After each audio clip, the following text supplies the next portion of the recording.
안녕하세요. 김은찬입니다. 우리 강대진 선생님께서 너무 과찬의 말씀을 해주셨는데 거기에서 10분의 1도 되지 않는다고 저로서는 생각합니다. 하여간 여러분들께서 이렇게 강 선생님의 칭찬 말씀을 조금 감안해서 들어주셨으면 좋겠다는 말씀드리고요. 일단 오늘 제가 말씀드릴 것은 우리의 주제가 단테의 신곡입니다. 신곡은 여러분들 잘 아실 거고, 신곡은 유명하죠. 거의 모든 사람이 알고 있지만 끝까지 읽은 사람들은 별로 없는 책. 신곡뿐만 아니라 거의 대부분의 고전으로 일컬어지는 작품들이 이제 그런 성향을 보이고 있는데요. 신곡을 실제 읽으려고 하셨던 분들이 여러 가지 측면에서 이제 장애에 걸려서 이제 끝까지 이렇게 가지 못한 분들이 있는데, 혹시라도 여러분들이 한번 읽어보려고 생각하신다면은 그런 장애를 극복할 수 있는 요소가 있지 않을까. 그래서 그 중에 일부만 가지고 이렇게 말씀을 드리도록 하겠습니다. 제가 준비한 자료가 조금 있는데요. 큰 꼭지로 보면은 두 개로 이렇게 나눴습니다. 하나는 단테에 관한 이야기하고, 그다음에 단테의 신곡에 관한 걸 한 꼭지로 엮었고요. 여기에 대해서는 이제 주변적인 얘기이기 때문에 조금 줄여서 이야기를 하고, 그다음 이제 신곡의 본질적인 내용에 대해서 말씀드리도록 하겠습니다. 우선 이 단테의 초상화로 가장 널리 많이 활용되고 있는 이 보티첼리의 초상화입니다. 옆에 프로필로 보여주고 있는 모습인데, 이 단테는 이 메브리코가 거의 특징이라고 볼 수 있는 모습입니다. 사실 보티첼리가 이 초상화를 그린 것은 단테가 사망한 지 거의 한 170년이 넘은 시기에 그렸습니다. 그래서 실제 단테의 모습과 닮았느냐 안 닮았느냐 논의할 그런 여지는 없다고 봅니다. 보티첼리보다 조금 이전에 그린 도메니코 디 미켈리노의 단테의 모습인데요. 이거 단테와 신곡을 가장 집약적으로 보여주고 있는 프레스코입니다. 피렌체 두오모에 있는 프레스코 벽화인데요. 두오모라는 건 바로 성당인데요. 이태리 말로 보면은 하느님의 거처, 집이라는 뜻이고, 두오모라는 용어를 쓰는 것은 주교자가 있는 성당을 가리킵니다. 그래서 이제 다른 것은 그냥 성당이라는 용어로 번역하고 그대로 두오모라는데, 바로 그림에 나와 있는 이것이 바로 두오모인데요.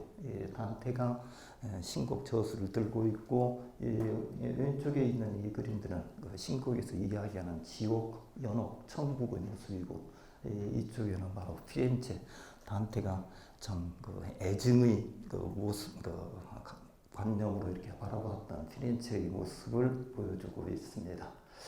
우선 단테의 생애에 대해서 아주 개략적으로만 설명드리도록 하겠습니다. 단테의 생애에 대해서 자세하게 알려진 것은 없습니다. 이제 단테가 남긴 작품하고 또 다른 이제 부수적인 자료들을 통해서 간접적으로 추정해 볼 수 있는 자료들이 이제 단테의 전기로서 알려져 있습니다. 태어난 것은 1265년이고, 태어난 연도도 단테가 신곡에서 쓰고 있는 내용을 중심으로 해서 그렇게 추정해내는 겁니다. 생일도 정확히 알려지지 않고 5월과 6월 사이에 태어난 것으로 추정하는 거고, 이것도 역시 신곡에서 이제 자신의 탄생 별자리가 쌍둥이자라고 이야기한 것으로 추정해서 나오는 겁니다. 그리고 결혼은 이 정도로 넘어가고요. 그다음에 이제 1321년에 이탈리아 동부에 있는 조그마한 해양 도시입니다. 라벤나에서 삶을 마감했던 인물입니다. 단테가 태어났던 꽃의 도시 피렌체라는 이름에는 꽃이라는 어원에서 이렇게 출발했습니다. 옆에 피에솔레 언덕이 꽃이 많이 피어서 그런지는 모르겠습니다만, 어쨌든 이름 덕분인지는 모르겠습니다만, 르네상스의 화려한 꽃을 피웠고, 그 꽃을 피우는데 단테가 이렇게 커다란 기여를 한 것으로 많이들 평가하고 있습니다. 단테의 삶에서 특히 신곡과 관련해서 핵심적인 두 가지 사건이 있는데요. 하나는 베아트리체를 만난 것이고, 또 하나는 정치 활동을 한 것입니다. 거기에 대해서 개략적으로만 말씀드리겠습니다. 이 베아트리체를 만나고 그다음에 베아트리체에 대한 그 사랑에 빠졌다고 단테가 소리하는 그 작품이 있는데요. 새로운 삶이라는 작품입니다. 이 작품에서 이제 단테가 이야기하는 바에 의하면은 9살 때 그 베아트리체를 처음 만났다고 이야기를 합니다. 그래서 처음 만나자마자 이제 가슴이 쿵닥거리고 또 사랑의 그 열기에 휘말렸다라고 얘기를 하는데요. 9살이라는 나이가 상당히 조금 이른 것 같죠. 굉장히 투숙했던 모양입니다.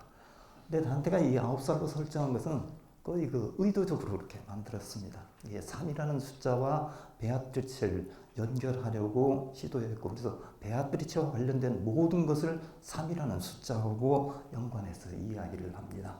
그래서 이제 처음에 그렇게 9살 때 만났다면은 그 다음에 또 9년이 지난 다음에 또 이제 3회 3매수인 거 9년이 지난 다음에 18살 때 길거리를 가다가 그 지나가던 그 베아트리체를 만났는데 이 베아트리체가 상냥하게 인사를 했고 또 그 인사를 듣고 또 나는 뭐 잠을 못 이룰 정도가 되었다라고 이렇게 고백을 하고 있습니다. 그래서 이 삶과 연관지어서 이렇게 단테는 그 베아트리체에 대해서 소개를 하고 있는데요.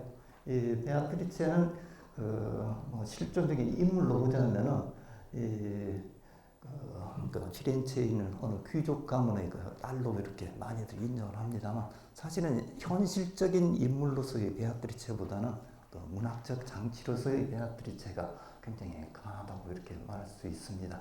왜냐하면 현실적으로 단테가 베아트리체를 만난 것은 뭐 2번 만났다고 얘기하고 뭐 인사 한 번 나눴지 실제로 대화를 하는 적도 없습니다. 뭐 그 안에서 어떤 뭐 사랑 감정을 느꼈을지는 모르겠습니다만, 약간 이 베아트리체를 단테로서는 어떤 그 현실적인 사랑의 대상보다는 문학에서 그 당시 그 중세 유럽에서 유행하던 특히 음유 시인들이 많이 활용을 했죠. 소위 말하는 궁정식 사랑의 대상으로서 이 베아트리체를 그 이상화시켜서 설명한 것으로 많이 받아들이고 있습니다. 영국의 거처였던 그 게이브리엘 로세티가 그리는 베아트리체의 모습이고요. 아마 그 단테와 베아트리체를 보여주는데 가장 널리 이렇게 활용되고 있는 그림 중에 하나입니다. 이게 바로 18살 때 단테가 길거리에서 산책을 하던 베아트리체를 만나고 베아트리체가 이제 그 상냥한 인사 혹은 뭐 친절한 인사를 건넨 장면을 보여주고 있습니다. 여기 있는 그 다리는 그 폰테베키오고 밑에 가면은 그 산타 트리니티 다리라고 지금도 그 다리가 있습니다. 거기서 이제 단테가 이 베아트리체를 만나는 모습인데요. 베아트리체는 이 가운데 있는 이제 흰 옷을 입은 여인이고 이제 오른쪽에는 다른 그 친구이고 그다음에 왼쪽에는 하녀로 추정되는 여인하고 이렇게 가는 모습을 홀리데이가 보여주고 있습니다. 그 다음에 그 단테의 그 삶에서 그 중요한 사건 중에 하나가 이건 그야말로 현실적인 사건이고 단테의 삶에서 아주 그냥 커다란 전기가 되는 사건인데요. 이 정치 활동에 뛰어든 거입니다. 개략적으로 보면은 그 1295년경에 단테는 그 정치 생활을 거기에 이제 정치 활동에 뛰어들었고요. 그때 정치 활동에 뛰어들기 위해서는 일종의 뭐 현대식 관념으로 보면은 그 정당이라고 볼 수 있는데 그 당시 길드에 가입을 해야 됩니다. 그래서 이제 단테도 길드에 가입을 했는데 그 길드의 그 내용은 뭐 시인들을 위한 길드는 있었던 건 아니고 소위 말하는 제약사들이 그 길드 안에 들어가가지고 같이 이렇게 정치 활동을 했고요. 이 정치 활동을 하면서 그 직위로 보자면 상당히 높은 직위까지 그러니까 최고위원으로 번역되는 뿌리오리 자리까지 올라갑니다. 물론 이 최고위원이 오래 지속되는 것도 아니고 단지 2개월입니다. 그리고 한 명만 선출되는 게 아니고 6명이 선출되는 그 직위입니다만 여기까지 아주 그냥 그 높은 직위까지 이렇게 올라갔습니다만 이 정치계에서 자주 일어나는 일이죠. 당파 싸움하고 서로의 그런 싸움의 와중에서 결국은 패배하게 되고 그로 인해서 망명의 길을 떠나게 됩니다. 1302년부터 이제 망명 생활을 시작했고 거의 20년 동안 삶의 후반기에는 이 망명 생활에서 그 고향 피렌체로 되돌아오지 못하고 소위 말하는 객사하게 됩니다. 그래서 그 라벤나에서 사망하게 되는데요. 그때 뭐 정치 활동에 대한도 뭐 쾌락적으로는 안 보겠습니다. 근데 뭐 황제파, 교황파로 이렇게 나누고 있었고, 이 단테로스는 그 교황파에 속해 있었는데, 이 교황파가 정권을 잡으면서 또 내부 분열이 일어납니다. 이 정치가들은 언제나 이 권력의 속성인 것 같습니다. 언제든지 서로의 그 권력을 위해서 자기들끼리 싸우고 또 외부와도 싸우고 하는데, 그 내부에서 다시 이제 미양기하고 내리하고, 그러니까 뭐 백당하고 극당으로 나눠서 싸우고 있고, 이 단테는 이제 백당에 속해 있었는데요. 이 흑당을 그때 당시 교황이었던 보니파큐스 8세가 지원을 해줍니다.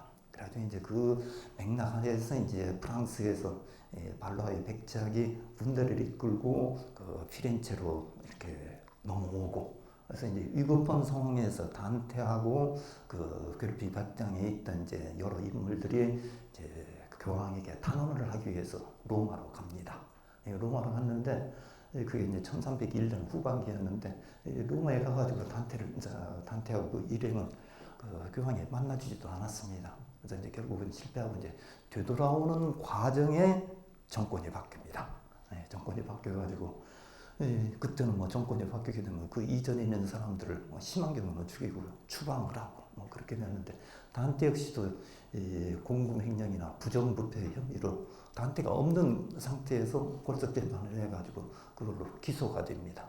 그리고 이제 돌아오는 과정에서 중도에서 피렌체 밑에 보면 아레츠라는 곳이 있는데요. 거기에서 이제 그 소식을 듣고 고향으로 가는 걸 포기하고 스스로 이제 망명하기를 떠납니다.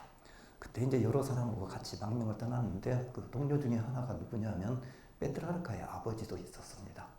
어쨌든 이제 그 망명길을 떠나가지고 피렌체로 되돌아가려고 뭐 누차 노력을 하지만 이것저것 노력을 하지만 결국은 실패하게 됩니다. 그래서 이제 돌아가지 못하고 결국은 라벤나에서 이렇게 사망하게 되는 건데요.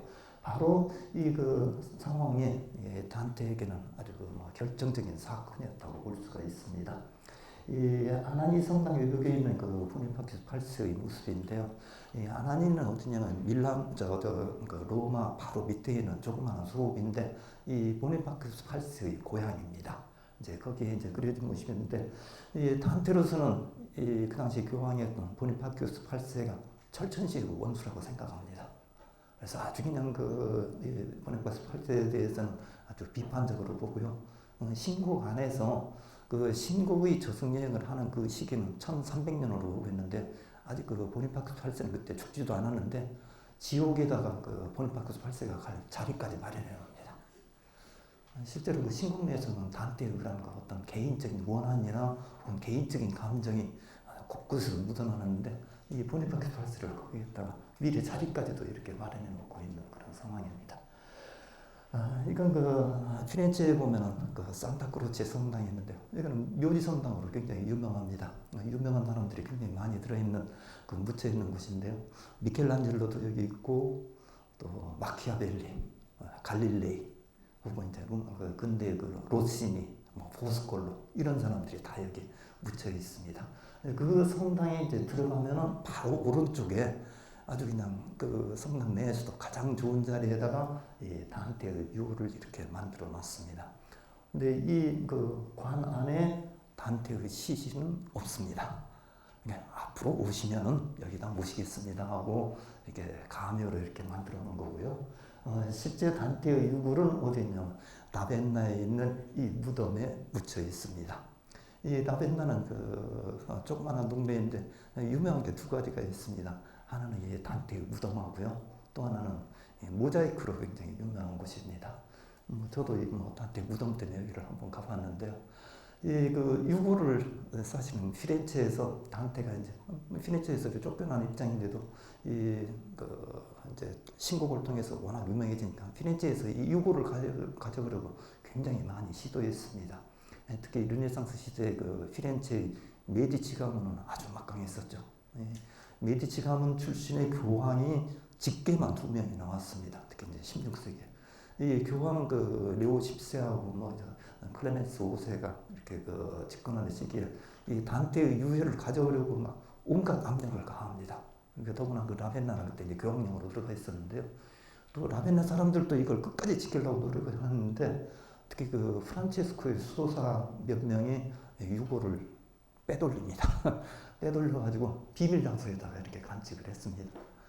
그리고 이제 그걸 그렇게 간직을 하다가 이제 전해지다가 나중에는 이걸 그 함에다 넣어놔주고 감춰놨는데 그 장소를 잊어버렸습니다. 일골이 없어진 상태에 있다가 나중에 이제 그 수도원 그 공사하는 과정에서 우연히 상자 하나를 발견했는데 거기에 이제 단테 일골이 들어있다는 뜻이 듣고 그래서 되찾아가지고 다시 이 자리에 이렇게 모셔놓고 있는 그런 상황입니다. 이 그 무덤 내부에 보면은 이런 식으로 되어 있는데 여기 가운데 보면은 이 등이 하나 매달려 있죠. 여기는 이제 그 1년 내내 이제 등불이 켜져 있는데요. 이건 그 피렌체 당국에서 그 토스카나 지방에서 나오고 있는 최고급 그 올리브 기름을 무상으로 공급을 해줍니다. 그래서 불이라도 켜놓게 하고 이제 거기다가 켜놓는 그런 상황입니다. 자, 어쨌든 그 탄테가 망명길을 떠났는데 망명 생활을 하는 과정에 신곡이라는 대작을 썼습니다. 그래서 이제 이 신곡은 바로 이 망명 생활 중에 이렇게 탄생한 거고, 그래서 이런 가정을 하는 건 아마 우스꽝스럽겠습니다만, 만약 단테가 정치계에서 그야말로 승승장구해서 잘 나갔더라면은 아마 신곡이라는 건 쓰지 못하지 않았을까. 혹은 쓸 시간적인 여유나 혹은 정신적인 여유가 없지 않았을까라고 추정해 볼 수 있습니다. 때로는 그 삶의 과정에서 고난에 찬 삶의 과정의 그 어떤 이런 명작을 만들어내는 경우가 종종 있죠. 마키아벨리도 그랬습니다. 세르반테스도 그랬죠. 또 사마천도 또 그와 비슷하죠. 그래서 나한테도 이 힘든 망명 생활이 이 신곡을 탄생하는 결정적인 계기가 되었다라고 이렇게 생각할 수 있습니다. 어쨌든 이 신곡은 아까도 말씀드린 대로 그렇게 쉽게 읽혀지는 그런 작품은 아닙니다. 그럼에도 불구하고 이 신곡이 고전 중에 고전이라고 일컬어지면서 다른 문학 작품이나 혹은 다른 예술 작품들에 상당히 많은 그 영감을 주었고요. 그 중에 예를 하나 들자면 오기스트 로댕의 작품을 하나 예를 들 수가 있을 겁니다. 로댕의 작품 중에 그 생각하는 사람이 가장 유명한 이제 작품으로 많이 알려지는데요. 이건 큰 그 대작 중에 하나고 지옥의 문이라는 아주 거창한 그 작업을 로댕이 오랜 세월에 걸쳐서 몰두했습니다. 그 파리에 그 당시 어느 미술관 하나 건립하려고 했고 그 미술관을 위해서 이제 위탁을 받고 제작을 했는데요. 결국은 그 미술관이 건립이 되지 않았습니다만 로댕이 이제 몇십 년을 거쳐서 이 대작을 완성했다고 합니다. 높이가 한 6m가 되고 너비가 가로가 한 4m에 대한 그 넓은 길인데요. 이 지옥을 입고 그 신곡이 그 지옥을 입고 거기에서 이제 커다란 영향을 받아서 이 지옥에 나오는 여러 가지 에피소드들을 이 밑에다가 이렇게 보여주고 있습니다. 그리고 그 가운데에서 이 생각하는 사람이 그 지옥의 참상을 바라보면서 물끄러미에 생각이 잠겨 있는 그런 그 형상으로 되어 있는데요. 이 지옥문은 원래 그 미술관은 건립이 되지 않았지만 로댕이 굉장히 여러 개의 그 본을 떠가지고 여러 그 버전으로 그 전해지는 것으로 알려져 있습니다. 여기에 나와 있는 그 핵심적인 그 작품 중에 하나 말씀드리는 겁니까? 우골리노 백작과 이제 자식들의 그 모습을 문 옆 밑에다가 그리고 있는데요. 이건 그 지옥에서 보면 지옥 그 후반부에 나오는 그 인물입니다. 그 미사 출신인데 이 우골리노 백장도 정치계에 뛰어들었다가 결국은 이제 패배하고 나중에 이제 그 패배한 결과로 자기 그 자식 그 아들 둘하고 손주 둘 이렇게 5명이 탑에 갇혔다가 거기서 결국은 굶어 죽었습니다. 옛날에 음식한 쪽에 굶어 져가지고 굶어 죽은 그때의 상황을 로댕은 이렇게 표현하고 있는데요. 지옥에서의 우골리노 백작은 자신을 탑속에 가둔 그 루체리 대주교하고 같이 이제 지옥에 떨어지는데 이 마지막 배신자들이 있는 곳입니다. 그래서 그는 코키토스의 호수가 꽁꽁 얼어붙어 있는 거고 거기에 이제 목만 나오고 아래 부분에 이제 얼음 속에서 배신자들의 어떤 냉혹한 마음을 보여주는 것으로 이제 얼음 속에서 형벌을 받고 있습니다. 근데 때마침 이 루체리 대주교가 바로 그 우골리노 백작 앞에 머리를 뒤쪽으로 해가지고 있는 상황이고 그래서 이 우골리노 백작이 단테가 방문할 때 바로 그 앞에 있는 루체리 대주교의 이 뒷골을 파먹고 있습니다. 그냥 입을 파먹고 있고 이제 단테가 물어보니까 피 묻은 입을 뭐 머리카락에 쓱 닦고 이제 단테에게 이야기를 하는 장면 모습을 보이고 이 단테는 그걸 이렇게 묘사합니다. 디에르 파스토라고 이태리 말로 하는데요. 잔혹한 식사라고 이렇게 표현을 합니다. 바로 이제 그걸 로데건이 이렇게 표현을 하고 있습니다. 자, 이 신곡을 언제부터 쓰기 시작했는지 정확한 기록 자료는 남아있지는 않습니다만 아마 이제 망명생활이 이제 뭐랄까 이제 본격적으로 시작이 되면서 피렌체로 되돌아갈 희망이 이제 별로 없어진다고 아마 판단되었을 시기라고 생각됩니다. 아마 1307년 무렵에 이때 쓰기 시작된 것으로 이렇게 시작한 것으로 추정이 됩니다. 정확한 건 모릅니다. 그리고 언제 마무리됐는지도 모릅니다. 그래서 아마 이제 사망하기 전에 이렇게 마무리되지 않았나라고 생각하는데요. 이 단테는 이제 자기 작품을 가리켜서 희극을 뜻하는 코메디아라고 불렀습니다. 지옥 안에서 자신의 작품을 가리켜서 두 군데에서 코메디아라고 얘기를 하는데요. 이게 뭐 희극이라고 보기에는 뭐 너무나도 뭐 위대한 작품이다라고 생각을 해서 나중에 이제 최초의 단체였다고 보는 것은 보카치오가 이제 그 다음 세대입니다만 이 단테의 작품을 피렌체 당국의 허가를 받아가지고 이제 해설하고 또 거기에 대해서 설명하고 또 이제 단테의 생애에 대해서도 이렇게 집필하고 했는데요. 이 단테의 그 작품을 이렇게 연구하면서 이건 그냥 코미디아로 희극으로 보기에는 너무나도 신선하다 해서 앞에 이제 디비나라는 형용사를 덧붙였습니다. 그래서 이제 그 덧붙인 형용사의 그 형태로 그러니까 현대 이태리어로 하면 이게 M이 하나 더 들어갑니다. 그래서 라 디비나 코메디아라는 이 용어가 이제 지금 이탈리아 사람들이는 신곡을 가리키는 공식적인 용어로 거의 정착이 되었는데요. 그걸 보여주는 이제 최초의 저술이 1555년에 베네치아에서 나온 인쇄된 판본에서 이 제목을 처음으로 활용을 했습니다. 그래서 이게 지금 현재 이제 전해지는 단테의 신곡의 공식적인 이름으로 널리 활용이 되고 있습니다. 이 신곡의 필사본들은 굉장히 많이 전해지고 있습니다. 아마 지금까지 발굴된 것만 해도 거의 800종이 넘는답니다. 그건 이제 유럽에서 보면 아마 성경 다음으로 이렇게 종류가 많은 것으로 판단이 되는데요. 이 필사본 중에 또 유명한 것 중에 하나가 보카치오가 직접 자기 자필로 이렇게 옮겨준 귀한 판본도 있습니다. 이건 이제 베네치아에서 된 인쇄된 판본이고 여기 보면 맨 위에 이제 라디비나 오메디아 디 단테하고 이 이름을 처음 쓰고 이게 이제 보편적인 이름으로 알려져 있습니다. 그렇다면 단테가 왜 자기 작품을 가리켜서 코메디아라고 불렀느냐? 이제 거기에 대해서는 크게 보면 두 가지 이유를 들고 있습니다. 처음에는 이제 언어 측면입니다. 단테가 라틴어로 그 당시 이제 식자층들은 거의 대부분 라틴어로 이제 글을 쓰고 있는데 단테로서는 라틴어가 아니라 우리나라에서 주로 속어로 번역합니다만 저로서는 개인적으로는 차라리 민중어 언어이기 때문에 민중어라고 쓰는 게 좋지 않겠느냐라는 생각이 듭니다. 상류층들은 라틴어로 이제 라틴어로 공부해서 이제 서로 라틴어로 소통을 하고 글도 쓰고 그러는데 일반 민중들의 경우에 있어서는 이 라틴어를 모르는 경우가 대반이었고 그래서 이 라틴어가 아닌 속어로 집필했기 때문인데 이 속어를 가리켜서 단테의 표현에 의하면 여자들도 읽을 수 있는 언어. 단테 시대의 거의 대부분이 그렇습니다만 굉장히 남성 우월주의적인 그런 사고방식이 굉장히 많았고 여성들을 폄하하는 그런 쪽으로 이렇게 얘기를 합니다.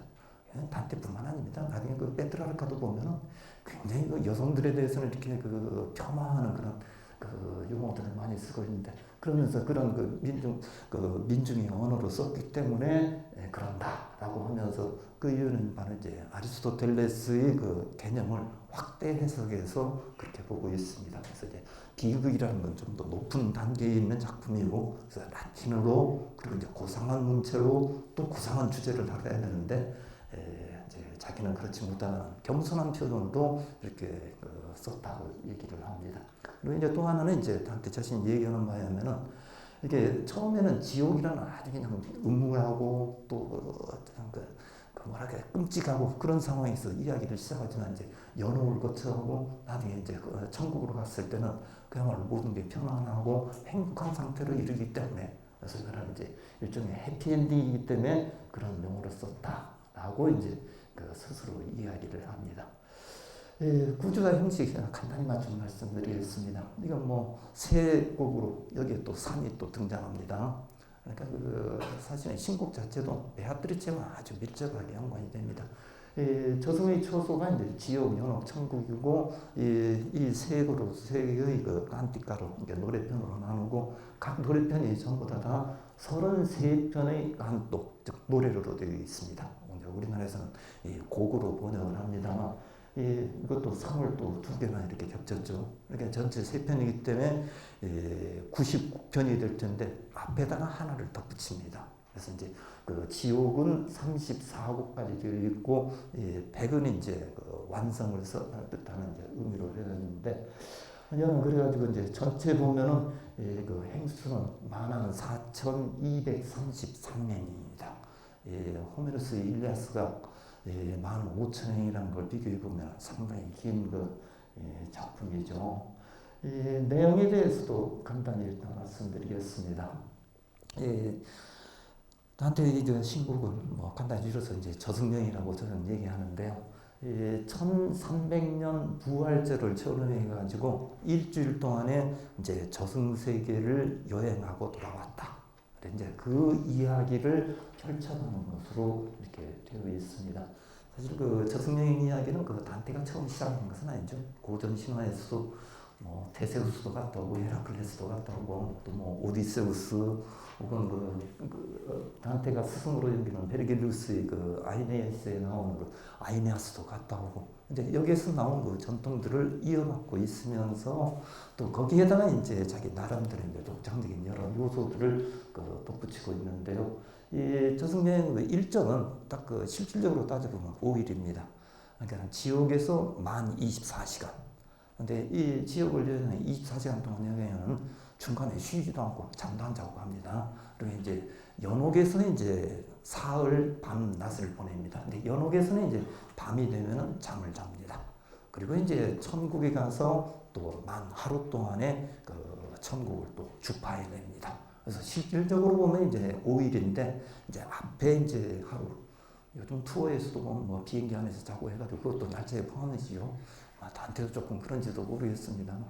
거기하고 이제 지옥에서 연옥 올라갈 때 하루 정도가 걸리는 것으로 이렇게 이야기를 하고 있습니다. 이건 그 베르길리우스의 그 기념비가 있는 그 만토바의 모습인데요. 베르길리우스가 이제 단테를 그 지옥과 연옥으로 안내하고 베르길리우스는 이제 지옥 여행하는 중에 단테한테 이 만토바라는 자기 고향의 그 연원에 대해서 왜 만토바라는 이름이 붙게 됐는가에 대해서 이렇게 설명하기도 합니다. 저승여행 하면은 이제 단테가 스승으로 삼고 있는 그 베르길리우스의 그 아이네아스가 저승여행을 가는 게 꼬마이 시빌라의 그 도움을 받아서 그 당시로 보면은 이제 그 아베르누스 밑에 그 아베르누스 호수 밑에 그 나폴리 옆에 있습니다. 그쪽으로 해서 이제 저승여행을 갔다 오는 걸로 보는데 꼭꼭적으로 발굴된 꼬마이 시빌라의 그 동굴이죠. 아폴로 신전에서 시빌라가 이렇게 신탁을 전해줬다고 이렇게 전해지는 것 중에 하나입니다. 자, 그렇다면 이제 그 단테는 베르길리우스하고 이제 베아트리체의 도움을 받아서 이제 지옥, 연옥, 천국으로 이렇게 올라가는 그 과정인데요. 그렇다면 왜 이 저승여행에 대한 이야기를 썼을까? 여러 가지 이제 그 짐작들 혹은 해석들이 많이 나오는데 이건 그 아이네아스나 혹은 그 오디세우스도 마찬가지로 이 저승여행을 통해서 이제 앞으로의 삶에 대한 어떤 방향성이나 혹은 길이나 혹은 충고, 조언을 얻으려고 이렇게 시도합니다. 그래서 이제 그걸 따라서 단테도 망명생활의 그 힘든 과정에서 벗어나고 싶은 어떤 희망 혹은 자신의 욕망 이런 걸 표현하려고 하지 않았을까 라는 그런 그 해석을 많이 합니다. 이제 그걸 반영하는 것처럼 저승여행에서 만나는 여러 등장인물들이 단테에게 미래에 대한 예언을 많이 들려줍니다. 단테 개인에 대한 미래 얘기도 들려주고, 뭐 이탈리아라든지 피렌체, 혹은 이제 인류의 앞으로의 그 미래에 대한 그 예언들, 이런 것들도 굉장히 많이 합니다. 베르길리우스도 하고, 또 베아트리체도 그런 그 예언을 하고요. 또 하나 특징인 것은 특히 이제 지옥이라든지 영역에서 만나는 영혼들이 많이 그러는데 단테한테 얘기를 하면서 다른 무엇보다도 이 지상 세계에 아직 살아있는, 즉 이승에 살아있는 친척들 혹은 이 사람들에게 나의 소식을 조금 전해다오, 혹은 나에 대해서 나를 위해서 기도하게끔 조금 부탁해다오 하는 그런 얘기들을 많이 합니다. 그러니까 죽은 지옥이든 연옥이든 심지어는 천국에 있는 영혼들도 그렇습니다. 이들이 궁극적으로 바라보고 있는 것은 죽음 이후의 그 다른 내세 그 자체에 대한 생각보다는 오히려 이들은 끊임없이 뒤를 돌아보고 있습니다.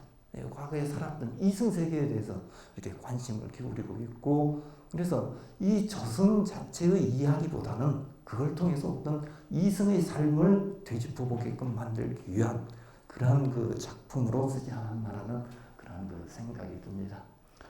그 신고의 그 내용들은 아주 이건 뭐 너무 방대합니다. 이거 조금 서둘러서 한번 좀 보도록 하겠습니다. 지옥의 서두는 이렇게 시작합니다. 한번 좀 읽어보도록 하겠습니다. Nel mezzo del cammin di nostra vita mi ritrovai per una selva oscura che la diritta via era smarrita. Ai, quanto a dir qual era e cosa dura, esta selva selvaggia e aspra e forte che nel pensiero rinnova la paura. Tante amara che poco più morte, ma per trattare del ben ti ritrovai, 뒤로 된 날들의 곳에 기vo scorte. 이런 식으로 이제 시작이 됩니다. 제가 뭐 잘 못 읽는 입장에서 한번 이렇게 읽어드린 것은 운문이 갖고 있는 특성들이 이탈리아에서는 전통적으로 11음절로 쓰고 있습니다. 그러니까 가군들이 11음절로 되어 있고, 또 뒤에서 보면 이제 가군을 좀 맞추고 있는데 하나씩 건너뛰어서 나옵니다. Vita, smarrita, oscura, ura, paura, forte, morte, scorte 이런 식으로 나갑니다.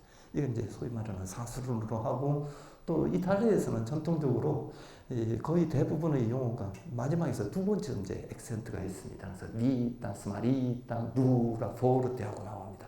그래서 이런 그 음악성들이 아주 강렬하게 나타나고 형식적인 아름다움이 있는데, 뭐 이걸 살리면서 우리말로 번역하기는 굉장히 어렵습니다. 그래서 저로서는 이런 식으로 번역인데 조금 밋밋한 느낌이 많이 듭니다. 우리 인생길의 한중간에서 나는 올바른 길을 잃어버리고 어두운 숲속에서 헤매고 있었다. 아, 얼마나 거칠고 황량하고 험한 숲이었는지 말하기 어려운 일이니 생각만 해도 두려움이 되살아난다. 이 뒤에 나오는 생각만 해도 두려움이 되살아난다는 것을 현재형으로 쓰고 있습니다. 즉 내가 그때 어두운 숲속에서 이제 길을 잃고 헤매고 있었고, 그 숲이 그냥 굉장히 험난했었다라고 이야기를 해놓고, 그 숲에 대해서 얘기하기를 하면 지금 생각만 해도 굉장히 두려울 정도다라고 이야기를 합니다. 그게 이제 아주 죽을 정도로 힘든 일이지만, 거기서 내가 어떤 그 선을 발견했고, 그 선에 대해서 여러분들에게 말하기 위해서는 내가 거기에서 본 다른 것들, 말하자면 저승여행에서 본 것들을 여러분들에게 이야기하겠습니다라고 서론으로 이끌어가는 부분입니다. 이제 크리스토퍼 도레는 어두운 숲속의 단테를 이런 식으로 보여줍니다. 그렇다면 이 첫 구절에서 얘기하는 것은 어두운 숲속에서 길을 잃고 헤매고 있었다는 것은 문자 그대로의 의미로 보자면은 길을 가다가 산에 등산을 하다가 길을 잊어버릴 수도 있고 그렇게 되는데, 단테로스는 나중에 자기 작품을 여러 가지의 의미로, 최소한 서너 개의 의미로 읽어달라고 부탁하는 부분이 나옵니다. 그래서 이제 나중에 서가모로 깡그란데 델라 스칼라에게 보낸 서가모를 이렇게 쓰고 있는데요. 그건 중세의 성경을 연구한 학자들이 거의 공통적으로 했던 작업 중에 하나입니다.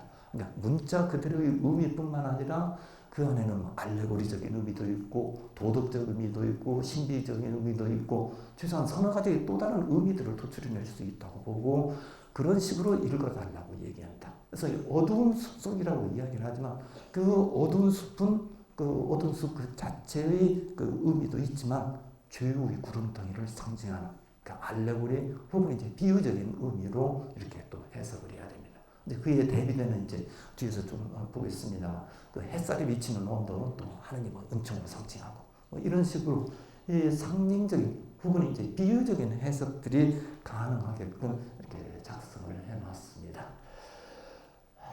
우선 맨 처음에 보면 우리 인생길을 한중간에서 나는 어두운 숲속에 뭐 길을 올바른 길을 잃고 어두운 숲속에 헤매고 있다. 그건 이제 여행을 하는 시기에 대한 이야기로 되어 있는데요. 우리 인생길의 한 중간이라고 보는 것은 바로 단테가 이제 1300년의 여행을 했다는 것을 의미합니다. 그래서 이제 이 1300년 부활절을 정해서 이제 여행을 하게 되는 데는 여러 가지 또 상징적인 의미들이 있습니다. 첫 번째로 보면 단테가 아까 1265년에 태어났다면 1300년은 바로 35살입니다. 단테로서는 인간의 평균 수명보다는 그때 아무런 병도 걸리지 않고 사고도 나지 않고 그러면 아마 70세까지 살 수 있다고 이렇게 생각했던 것 같습니다. 그래서 그런 상태에 보면 이제 한 중간에 해당되는 게 바로 35살 때입니다. 이제 바로 자기로서는 이제 그래서 이제 인생길의 한 중간이라고 이렇게 얘기를 하고요. 또 하나는 뭐냐면은 이 1300년이라는 해가 바로 이제 세기가 바뀌는 그 해였고 그때 당시 교황 보니파크스 8세가 이걸 하나의 이벤트로 활용을 합니다.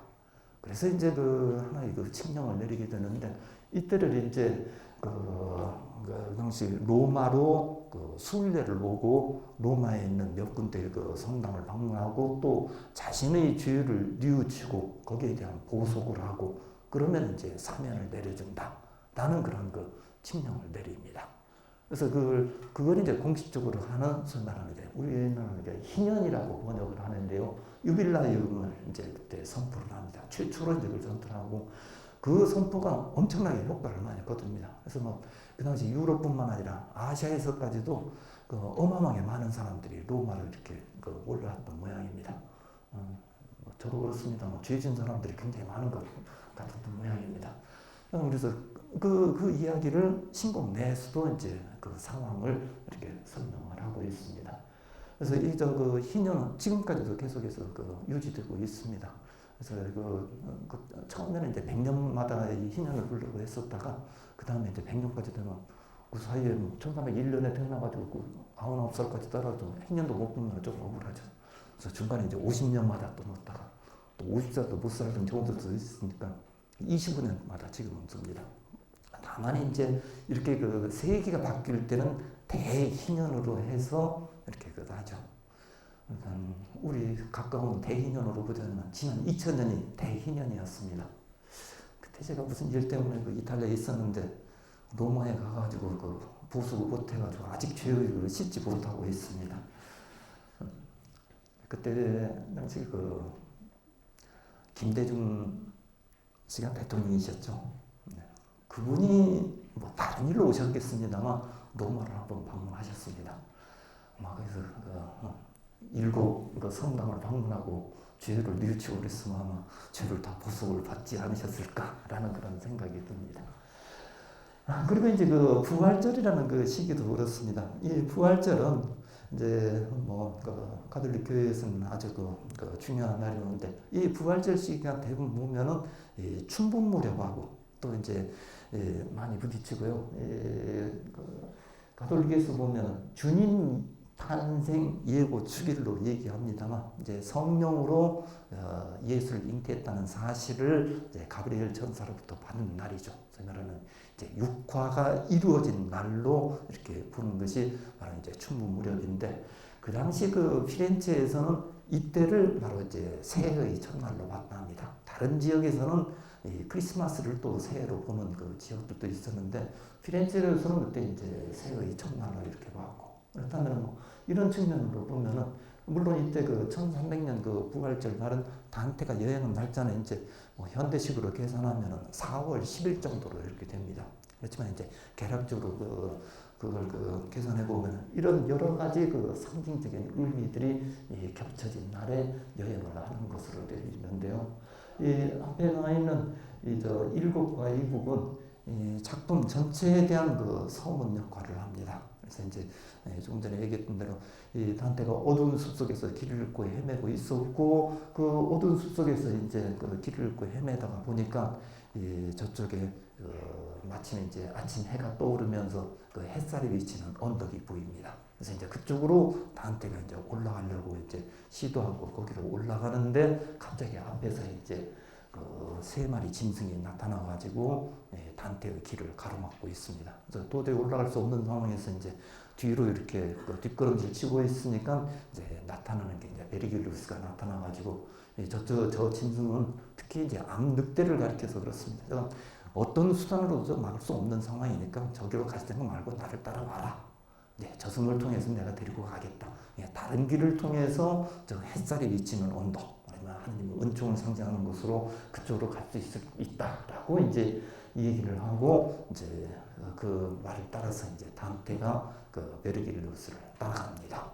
근데 따라가면서 보다니까 이제 단테가 내가 어떻게 이렇게 갈 자격이 되나라고 이제 스스로 의욕에 사로잡혀가지고 베르길리우스에게 이거 뭐 잘못된 게 아닙니까?라고 이제 질문을 하고 이제 이곡에서 그렇습니다. 이제 베르길리우스는 그게 아니라 어려운 상황에 처해 있는 것을 보고 저 하늘나라에서 베아트리체가 너를 도와주려고 나한테 부탁한 거다라고 이야기를 들으니까 베아트리체 얘기를 듣고 이제 곧바로 예 알겠습니다 하고 바로 따라가는 상황입니다. 그래서 이제 3곡부터 바로 이제 그 저승여행을 하는 것으로 그 얘기를 합니다. 윌리엄 블레이크가 그리고 있는 이제 세 마리 짐승을 이렇게 보여주는데 이 베아트리체가 이제 이 세 마리 짐승을 피해서 저승여행을 하도록 이끌어줬다는 형상으로 이렇게 그리고 있습니다. 그다음 또 이제 저승여행을 하는 그 과정은 뭐 이 과정을 일일이 얘기하려면 너무나도 길기 때문에 이 단테가 구상하고 있는 혹은 상상하고 이 신곡에서 이야기하고 있는 이 저승의 형상 혹은 이제 구조를 중심으로 해서 간단히 말씀드리도록 하겠습니다. 사실 단테가 그 신곡에서 이야기하고 있는 저승 세계는 상당히 특이합니다. 이게 특이하다는 건 상당히 구체적이고 또 체계적이고 또 아주 자세하고 아주 뭐랄까 놀라울 정도로 잘 묘사하고 있는 게 바로 저승 세계입니다. 단테 이전에 저승에 대해서 이렇게 상세하게 묘사하거나 혹은 구상하는 것은 전혀 없었습니다.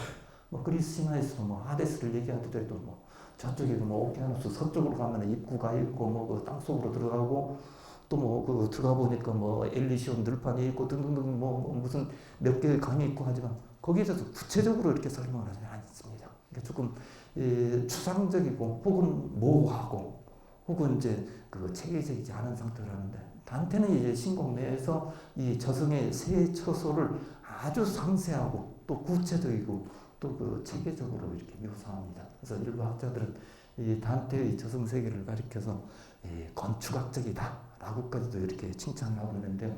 그 단테가 상상하는 이 저승 세계의 구조를 중심으로 해서 전체적인 여행 과정을 조금 설명하도록 하겠습니다.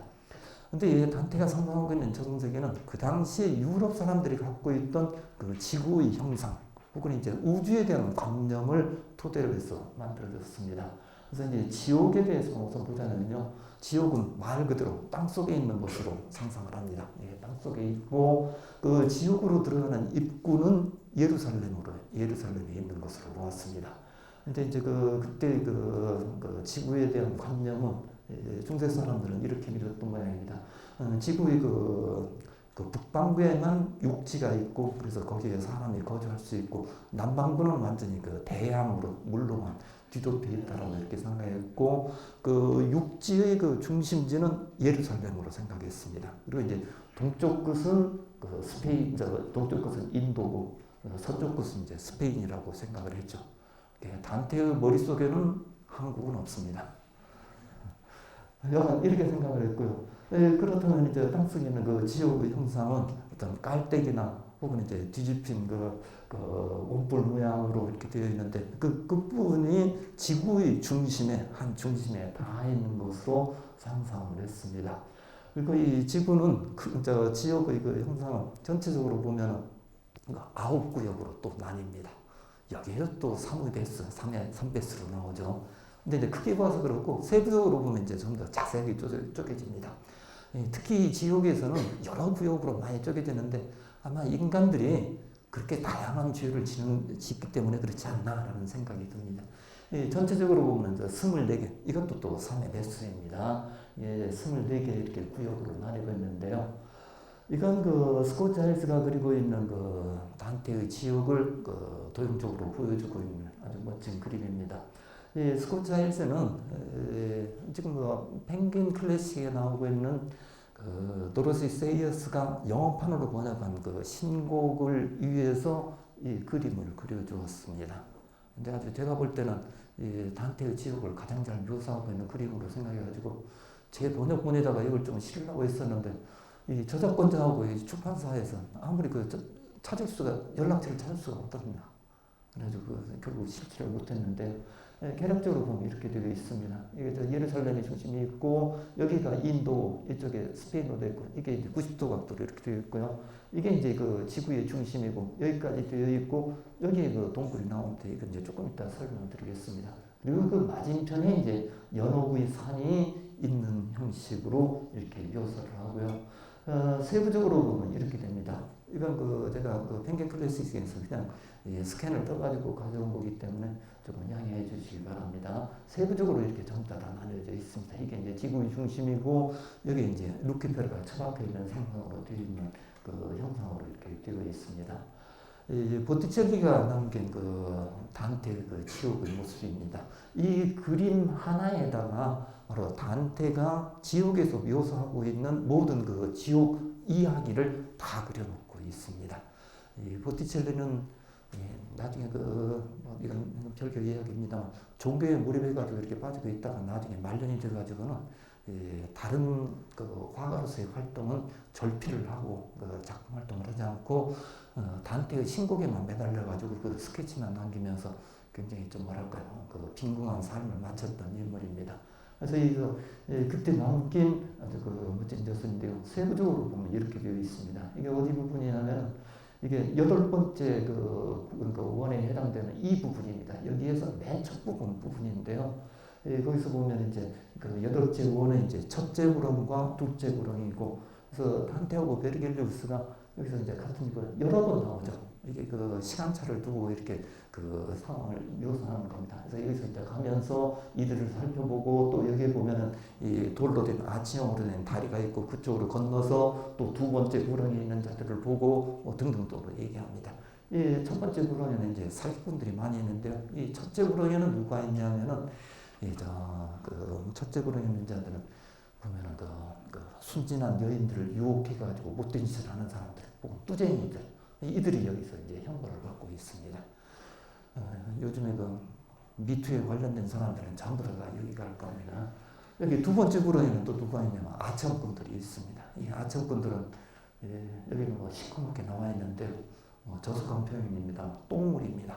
똥물 속에 처박혀가지고 이렇게 형벌을 받고 있는 거. 이들을 보면서 이제 내려가는 형상으로 이렇게 되어 있습니다. 그래서 이 지옥에 이제 들어가는데 지옥의 문 앞에 있는 또 아주 무서운 글귀가 섞여 있습니다. 나를 거쳐 고통의 도시로 들어가고 나를 거쳐 영원한 고통으로 들어가고 나를 거쳐 길 잃은 머릿속으로 들어가노라. 이 세 개 중에서는 뭐 이틀에 관한 베르메시바 하는 식으로 앞에 그 두분을 맞춰서 이렇게 나오고 있습니다. 그래서 뭐 나를 만드는 건 그 최초의 창조주가 만들었고, 그 다음에 그 최초의 사랑으로 나를 만들었다고 맞으면서 마지막 구절이 이제 아주 섬뜩한 구절을 합니다. 여기 들어오는 너희들은 모든 희망을 버릴지어다. Lasciate ogni speranza che voi entrate 하고 얘기합니다. 이게 가장 무섭죠. 여기 일단 들어오게 되면은 여기서 나갈 희망도 없다. 영원하게 끊임없이 이런 형벌을 받을 것이다. 라는 이제 이 희망 없음의 상태로 들어간다는 이 구절이 이제 그냥 끔찍하게 여겨지는 것으로 많이들 얘기를 합니다. 자, 이 지옥의 그 전체 구성은 이건 뭐 세부적으로 보기는 어렵습니다. 한 것만 보면서 얘기하겠습니다. 이 입구 지옥은 본격적인 지옥은 아닙니다. 그러니까 여기에는 죄를 짓지도 않았지만 그렇다고 이제 선을 행하지도 않은 자들, 어중간한 자들인데요. 이들도 죄를 짓지도 않았지만 선도 행하지 않은 것도 아마 형벌을 그것도 죄라고 생각하는 모양입니다. 여기서도 아주 끔찍한 형벌을 받고 있습니다. 왕팔이나 말벌들이나 이게 물어뜯고 하는 그런 형벌을 당하고 있고요. 이게 이제 어쨌든 입구 지옥으로 보고 그 다음에 이제 9개의 원으로 나눠지는데 첫 번째 원은 바로 림보입니다. 림보는 뭐 단지 뭐 죄를 지지는 않았지만 오히려 덕성은 있지만 예수 그리스도를 몰랐고 세례를 받지 않았기 때문에 이제 천국에 오르지 못하는 영혼들이 육체적인 형벌은 받지 않지만 어떤 천국에 오르지 못한다는 그런 그 정신적인 고통을 당하고 있는 것입니다. 뭐 그리고 이제 두 번째 보면 이제 에우고의 죄인들이 있고 이 에우고의 죄인들에서는 이쪽 구절에서는 이제 오옥에 나옵니다만 프란체스카와 바울로의 그 사랑 이야기가 나옵니다. 아마 그 신곡 중에서 가장 널리 인용이 되고 가장 많이 언급되고 또 논의되고 있는 구절이 바로 이 프란체스카와 바울로의 사랑 이야기인데요. 줄여서만 얘기하겠습니다. 프란체스카는 원래 단테가 이제 그 나중에 사망하는 라벤나 출신입니다. 이 라벤나의 폴렌타 가문의 이제 그 여인인데요. 이 여인이 그 리민의 귀족하고 일종의 정략 결혼을 하게 됩니다. 그래서 뭐 그 신랑이 누군지도 모르고 이제 결혼을 했는데 이제 그래서 결혼식장에 가보니까 여기 그 원래 결혼하기로 되어 있던 그 잔치옷도 말라떼스다가 원래 몸이 조금 붉으였던 모양입니다. 그래서 이제 결혼식장에는 이제 자기 동생을 그 대리 결혼식에 이렇게 보내게 되고 그래서 그 프란체스카는 그게 이제 자기 신랑으로 알았는데 나중에 보니까 이제 아니고 뭐 어쨌든 그 시동생과 그러니까 그 대리 결혼에 나왔던 그 시동생과 나중에는 이제 그 불륜을 저지르게 되고 그게 나중에 발각이 됐습니다. 이게 발각돼 가지고 그 잔천도가 그러니까 그 남편이 이 두 사람을 죽입니다. 그래서 이제 이들은 이제 불륜의 그 사랑의 죄를 지었기 때문에 이제 지옥에 떨어지고 근데 지옥에 떨어져서도 이 두 사람은 이제 뭐 같이 이렇게 이어지는 상황인데요. 이 단테가 이제 이들에게 이제 자신들의 그 사랑 이야기를 하도록 이야기를 하고 이제 그걸 크게 들려줍니다. 그래서 이제 거기에 대해서 이제 단테도 상당히 그 뭐랄까 연민의 정을 갖고 이렇게 이 이야기를 보여주는 건데 이게 이제 굉장히 많은 여러 예술가들에게 영감을 주었는지 뭐 여기에 대한 그림이나 혹은 조각 작품들 혹은 이제 다른 문학 작품들이 상당히 많이 나옵니다. 그다음에 뭐 셋째, 넷째, 다섯째 뭐 금식작 이건 참 또 특이한 죄도 많이 먹어보는 지역이 갑니다. 물론 이건 뭐 현대의 관점으로서 좀 특이하죠. 재물의죄인들 돈을 너무 그냥 방탕하게 쓰거나 너무 인색해도 또 지옥에 가는 걸로 이렇게 묘사를 하고요. 그다음에 이제 분노한 자들 혹은 이제 교만한 자들이 있는 그 다섯째 원도 이렇게 만듭니다. 윌리엄 블레이크가 그리고 있는 이제 애국의 죄인들인데 단테가 지옥에서 묘사하고 있는 형벌의 양상들은 죄의 성격하고 비슷한 그 형벌을 받습니다. 바람을 피우기 때문에 바람의 형벌을 받습니다. 태풍에 휩쓸리도 다닙니다. 그래서 이제 그걸 그런 형벌의 양상에 대해서 단테는 콘트라파스라는 용어를 씁니다. 대응 형벌이라는 그런 용어를 써서 이렇게 설명을 하는데요. 프란치스카하고 이제 바울로 이야기를 듣고 단테가 이제 너무 이제 마음이 아파가지고 졸도하는 부분을 이렇게 그대로 윌리엄 블레이크가 그리고 있습니다. 애국인들 기사부 노래는 이런 식으로 그리는데요. 여기 참 이들 두 사람의 사랑은 굉장히 강렬합니다. 지옥에서 형벌을 이렇게 받고 있으면서도 그래도 헤어지지 않고 두 손을 꼭 잡고 이렇게 같이 바람에 휩쓸려 다니고 있습니다. 이 지옥에 나오고 있는 일부 영혼들을 보면은 지옥에 가서 이렇게 형벌을 받고 있으면서도 굉장히 어떻게 보면 막 당당한 태도 또 때로는 막 형벌 자체를 그냥 우스꽝스럽게 생각하면서 막 신성 모욕적인 말을 하는 영혼들 그런 영혼들이 굉장히 많이 나옵니다. 이 프란치스카 바울로도 자신들의 잘못으로 이렇게 지옥에 왔으면서도 그래도 또 이 사랑을 놓지 않고 있는 형상이 아주 독특하게 많이 나옵니다. 이건 아리 셰프가 그리고 있는 프란치스카 바울로의 모습입니다. 이 프란치스카 바울로는 이 모습들을 그리고 있는 그림들은 굉장히 다양한 그런 형상으로 많이 나오고 있습니다. 그다음에 이제 여섯째, 일곱째.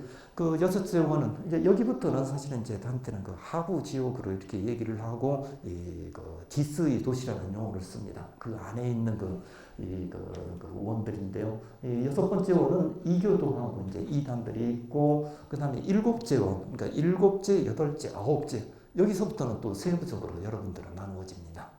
세부적으로 여러분들이 나눠지는데 이 일곱째 원은 바로 폭력의 죄인들이 그 벌을 받고 있는데 이 폭력은 세 가지 형태로 주어질 수 있다고 보고 그래서 세 개의 둘레로 그어서 이렇게 얘기를 합니다. 어떤 뭐 폭력이라고 하지만 뭐 많은 사람을 죽이거나 폭군이거나 이런 자들이 첫째 있고 두 번째는 이제 특히 자살자들이 여기서 많이 나옵니다.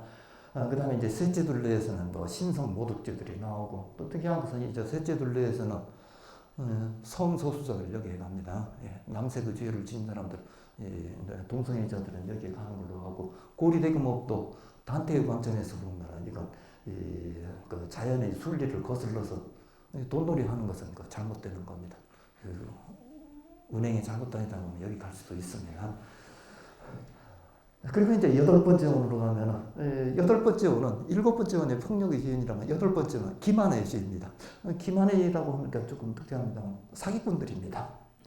이 사기꾼들이 바로 이제 그 여덟 번째 원에 있는데요. 단테의 관점에서 보는 폭력, 말하자면 살인자나 이런 사람보다도 사기꾼들이 더 중한 죄로 그래서 더 밑에서 큰 형벌을 받고 있습니다.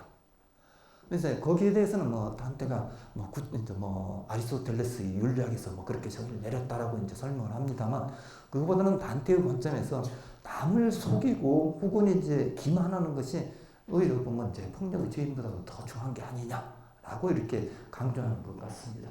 그래서 이들은 10개의 부름으로 나누어진 곳에서 이제 그 형벌을 받고 있는데요. 저로서는 사악한 자루 혹은 악의 구렁 여러 가지로 번역될 수 있는 용어입니다만 말레볼지라는 용어를 단테가 만들어서 씁니다. 이 말레라는 것 악이라는 뜻이고 몰자는 원래 자루 혹은 구덩이 혹은 구렁 같은 것을 상징하는데요. 여기를 10곳으로 이렇게 나누고 있습니다. 참 사기꾼들이 이렇게 다양한지 저도 처음 봅니다만 굉장히 다양하게 이렇게 구별을 해놓고 이들의 그 형벌에 맞게끔 이제 다양한 그 형벌을 받고 있습니다. 아청꾼들 아까 보면 동물에 잠겨 있고 성직 거래자들 이건 이제 특히 단테로서는 이제 성직매매 고성죄라고 이렇게 한자로 번역을 했습니다만 여기에 대해서 단테로서는 아주 강렬하게 비판하는 그 부분이 나옵니다. 혹은 이제 점쟁이나 마술사들 이들이 받는 형벌은 특별합니다. 점쟁이나 마술사들은 미래를 예측하기 때문에 고개가 뒤로 돌아가가지고 완전 180도 돌아갑니다. 그래서 이제 과거만 뒷모습만 보게끔 하게끔 되는 거고. 그래서 그 여러 10개로 분류된 이들이 여기에서 그 기만의 주인들, 사기꾼들이 벌을 받고 있습니다. 이 중에서도 보면 특히 자세히 얘기하기는 어렵습니다만 다섯 번째는 탐관오리들이 있죠. 부정부패를 일삼는 자들이 있는데 이 탐관오리들이 벌을 받고 있는 것은 바로 이제 뜨겁게 끓어오르는 그 역청 안에서 이렇게 푹 잠겨 있고 주변에서 이제 악마들이 갈고리로 이제 또 물 밖으로 물이 아니라 그 역청 밖으로 나오려고 하면 이제 갈고리로 찍는 그런 형벌을 가하고 있는데요. 이 부분에서 보면은 지옥에 못지않게끔 아주 희극적인 장면이 조금 나옵니다. 자세히 설명하기 어려운데. 근데 이제 왜 그렇게 희극적으로 묘사했냐. 거기에 보면 악마들이 이름까지도 나오고 악마들이 자기끼리 싸이도 하면 그 역청 안에 빠져가지고 날개가 익어버리고 하는 부분까지도 나옵니다. 근데 왜 이 부분을 이렇게 조금 희극적으로 조금 우스꽝스럽게 묘사했을까? 여러 가지 논의는 있습니다만 만약에 피렌체 당국에서 단테를 이렇게 정권을 잡은 자들이 단테를 고발할 때 부정부패 혐의로 단테를 고발했습니다. 그러니까 만약에 그게 사실이라면 단테 자신이 여기 와야 되겠죠. 그래서 이제 그걸 희화화하기 위해서 이렇게 우스꽝스럽게 한 게 아니냐라고 많이들 이렇게 얘기를 합니다. 그다음에 이제 아홉 번째 원은 배신자들이 있습니다. 배신자들은 또 이제 4개의 구역으로 나뉘어지는데요. 4개의 이 배신자들은 어떤 형벌을 받냐면 꽁꽁 얼어붙은 호수 안에서 이렇게 얼음 속에 잠겨 있는 상황입니다. 배신자들은 마음이 냉정하죠. 그래서 이제 냉정한 추위, 얼음의 고통을 당하고 있는 상황이고 여기 이 구역들은 전부 다 단테가 지어낸 이름이다. 카인의 이름에서 나와서 카이나, 안테노르에서 이프에서 안테노라, 혹은 이제 프톨레마이어스, 이태리 말로 하면 이제 똘로메오라고 얘기하는데요. 이건 똘로메아, 혹은 이제 유다의 이름에서 이태리 말로 하면 주다라고 합니다. 주데카 이렇게 얘기를 하고 있습니다.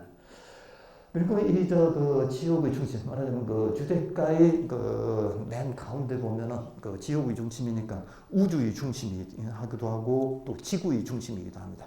거기에는 이제 루키페르가 이렇게 처박혀 있는 상황인데 이 루키페르가 아주 그 특이하게도 그 세 개의 과 세 쌍의 날개 그다음에 세 쌍의 손을 갖고 있는 그 형상으로 묘사하는데 이들이 각각 이제 직접적으로 형벌을 가하는 주인들이 있습니다. 왜냐하면 이제 유다하고 브루투스하고 카시우스. 이 브루투스하고 카시우스는 조금 특이해 보입니다.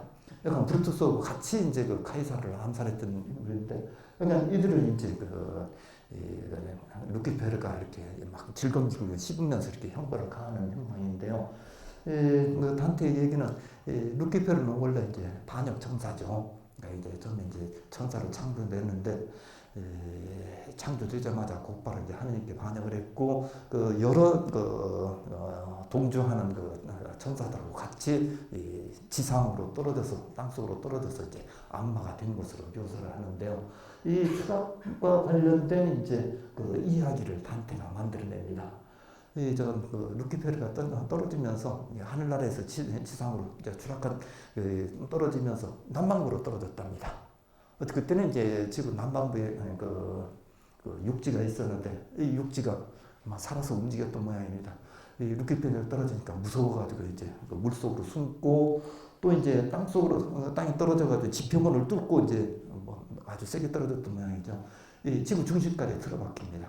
그때 이제 지구 속에 있던 이 흙들이 루키페르가 닿는 게 싫어가지고 이제 옆으로 피하고 이들이 이제 전부 피해서 올라간 게 이제 남반구 대양 위로 솟아오르는 높은 산이 되었고 그게 연옥의 산이다라고 얘기를 합니다.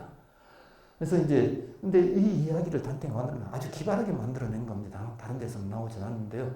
근데 이건 그 신고부 이야기에서 단테와 베르길리우스가 지옥에 이제 지구 중심까지 갔다면은 남반구 그쪽으로 가야 될 통로가 있어야 됩니다. 그 통로를 만들기 위해서 이 동굴이 이렇게 만들어진 형상으로 되고 이제 단테하고 베르길리우스가 이제 동굴을 기어 올라가서 이 연옥의 해변에 도착한 것으로 이렇게 얘기를 하고 있습니다.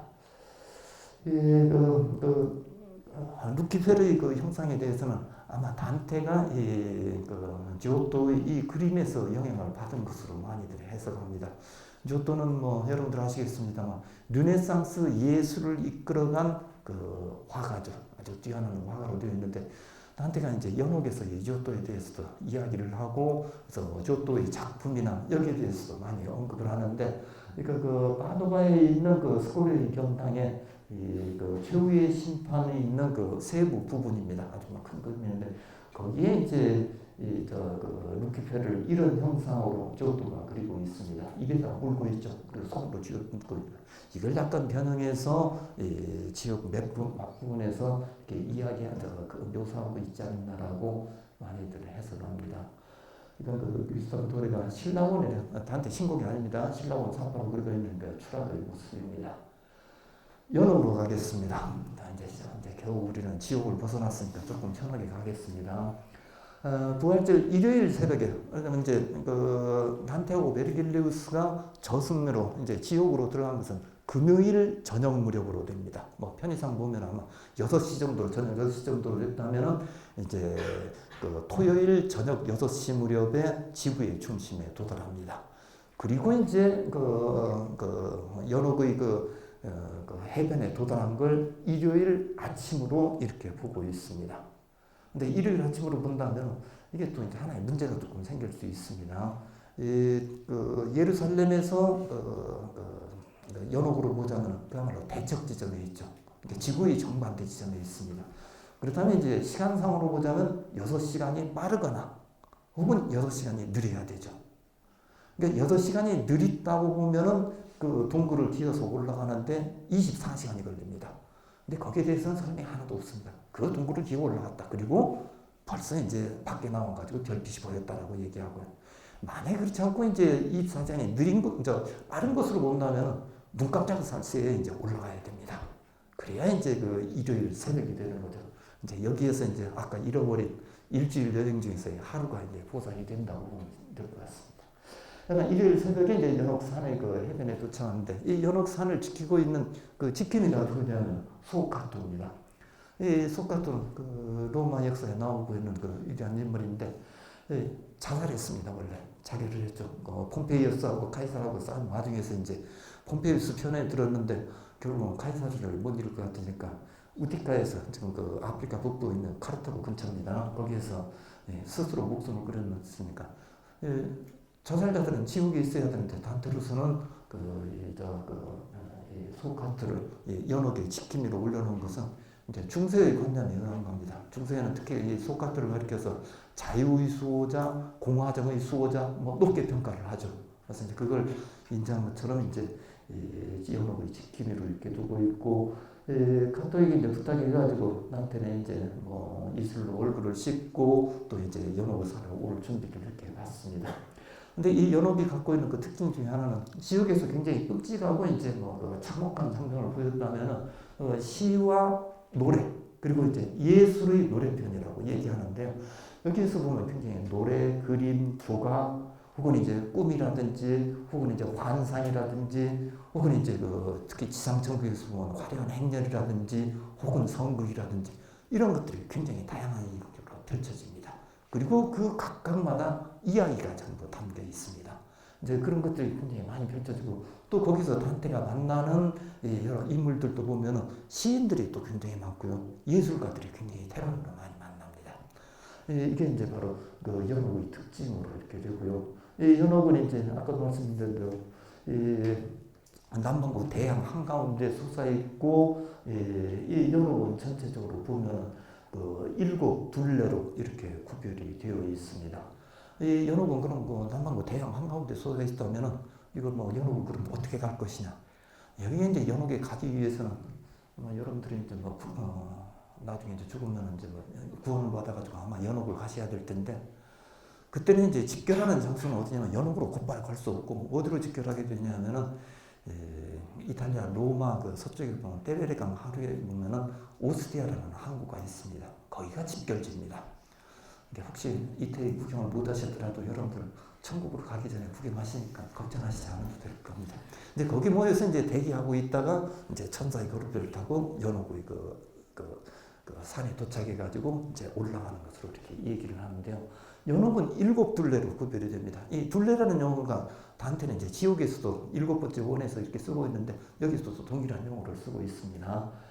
그렇지만 이제 이것도 일곱도 이제 아홉으로 맞추기 위해서 이제 입구 연옥을 만들고 또 이제 연옥 산 꼭대기에다가 지상 천국을 만들어 놓습니다. 그래서 이제 9개의 구역으로 이렇게 나눠져 있고요. 둘레마다 나눠진 것은 이제 교만, 질투, 분노, 나태, 탐욕, 탐식, 방탕 그렇게 이렇게 되어 있는데요. 이건 이제 전체적으로 보면은 가톨릭에서 얘기하는 7가지 대죄가 있습니다. 베카토 모르탈레 혹은 뭐 7종죄로 이렇게 가톨릭에서는 얘기를 합니다만 이 7가지 그 대죄에 따라서 분류를 합니다. 그렇다면 이제 죄의 유형이 바로 지옥에서 분류하고 있는 것과 이 연옥에서 7가지로 분류하는 것이 조금은 다릅니다. 어쨌든 이제 구원받은 자들은 다른 형식으로 구별될 수 있다고 보면 충분히 이해될 수 있으리라고 봅니다. 그리고 이제 연옥의 꼭대기에는 이제 지상천국이 있는데 에덴 동산처럼 이렇게 묘사를 하고 있습니다. 스콧 자일스가 보이고 있는 연옥의 형상은 이렇게 되어 있는데요. 세부적으로 보면 이렇게 됩니다. 그렇다면 이 산을 이 스콧 자일스는 굉장히 뾰족하게 이렇게 그리고 있는데 조금 이걸 펑퍼짐하게 그린다면은 지옥의 형상에서 깔때기처럼 되어 있는 걸 가운데를 빼놓는 형상으로 봐도 상관은 없습니다. 그래서 반대적인 측면인데 이 중간중간에 보면은 이런 곳에 보면 평평한 곳이 이제 단테도 쓰고 있는 게 일종의 선반이라는 용어를 씁니다. 이게 산 허리가 깎여서 평평하게 되어 있고 그 평평하게 되어 있는 곳에서 이제 이 영혼들이 형벌을 받고 있는 형상이고 그 너비까지도 얘기를 합니다. 사람 몸 길이 한 3배 정도의 평평한 곳이 있고 거기서 형벌을 받고 이제 형벌을 받으면 그 다음 단계로 올라가고 그 다음 둘레로 올라가고 그 다음에 이제 여기서 나온다시피 지상천국을 맨 꼭대기에다가 부여주고 있는 그런 상황입니다.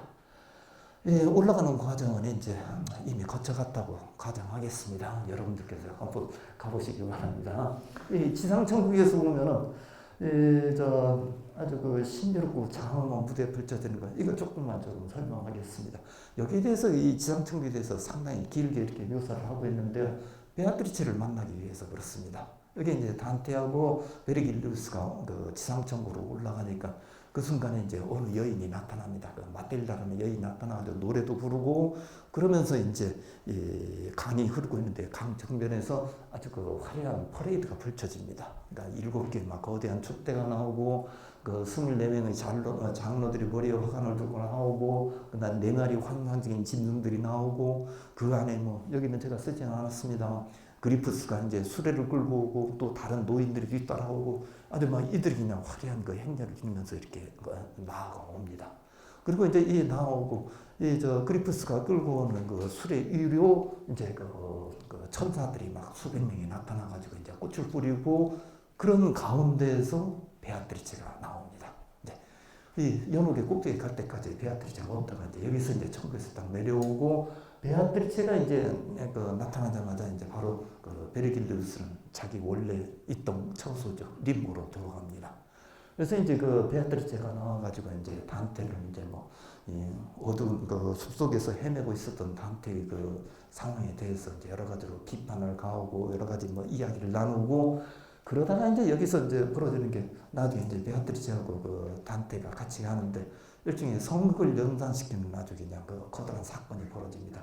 이 그리프스가 끌고 이 그리프스는 그 머리 부분은 그 독수리도 되어 있고 또 독수리 날개가 있고 몸체는 사자 형태로 되어 있는 그 괴물의 형상인데요. 예수 그리스도를 상징합니다.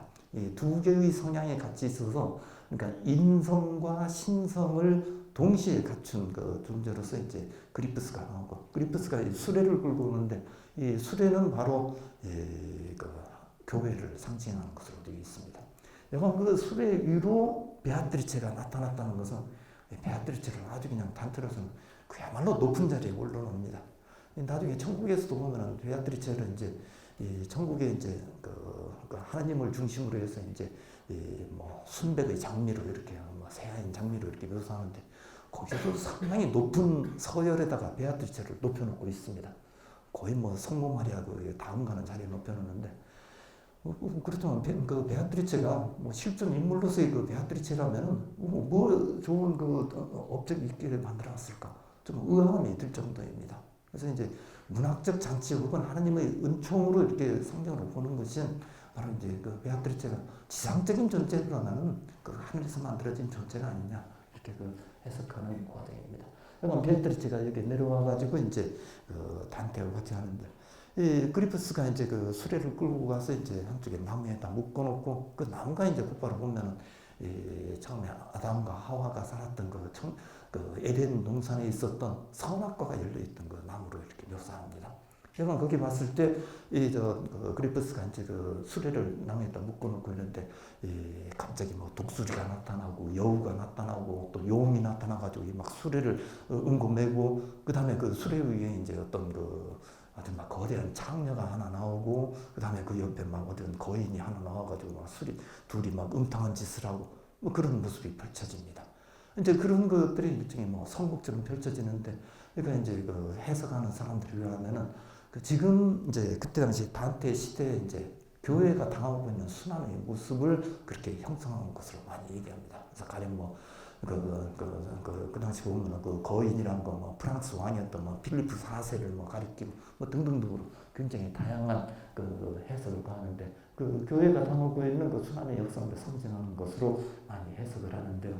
어쨌든 이제 그런 그 미래를 예언하는 듯한 그런 그 선곡을 보고 이제 단테는 이 멧대강에서 이제 또 그 과거의 죄의 기억을 전부 씻어버리고 또 에우너의 강은 또 단테가 만들어 놓은 겁니다. 이건 뭐냐면은 이 선에 대한 기억을 일깨워주는 곳이다라는 거 물이라는 강유로 이렇게 보여주고 있고 여기에서 이제 또 목욕을 하고 또 이제 그 물을 마심으로써 이제 선에 대한 잊어버렸던 선에 대한 기억을 가지고 그야말로 이제 순수해진 모습으로 이제 천국으로 날아오르는 것으로 이야기합니다. 그리스도 노래 그림이고요. 그리프스의 모습, 그다음에 이제 블레이크가 그리고 있는 그 대탕녀의 모습을 이렇게 보여주고 있는 거죠. 이제 단테는 이 강물을 마시고 이제 결국 위로 올라가는 것으로 이야기합니다. 그래서 이제 그 최종적으로 모든 그 죄에 대한 이제 그 흔적이나 혹은 이제 그에 대한 대가를 다 치르고 단테하고 또 베아트리체는 이제 그 천국으로 올라가기 시작합니다. 그래서 일요일 아침부터 단테하고 베아트리체 이렇게 올라가는데 베아트리체는 이제 이 천국 부분에서 아주 뭐 인간의 이성으로는 이해할 수 없는 일들이 많이 일어나겠지만 다 내가 잘 기억했다가 이렇게 나중에 글로 써서 전해라라고 이제 이야기하는 부분이 나오는데요. 이 천국은 바로 그 하나님의 영광을 상징하는 것처럼 바로 이제 아주 화려하고 다채로운 빛들이 굉장히 다방면으로 또 여러 가지로 펼쳐지는 빛들의 향연이 펼쳐지는 곳으로 이렇게 많이 인상을 합니다. 그렇지만 이제 뭐 이 천국을 보면은 사실은 이제 그 종교적인 성향이나 혹은 이제 교리와 관련된 이야기들 그리고 여러 사람들에 대한 이야기가 나오기 때문에 사실은 뭐 그렇지 않게 이렇게 보는 분들도 있을 겁니다만 어떤 극적인 변화나 혹은 반전들은 별로 찾기가 어렵습니다.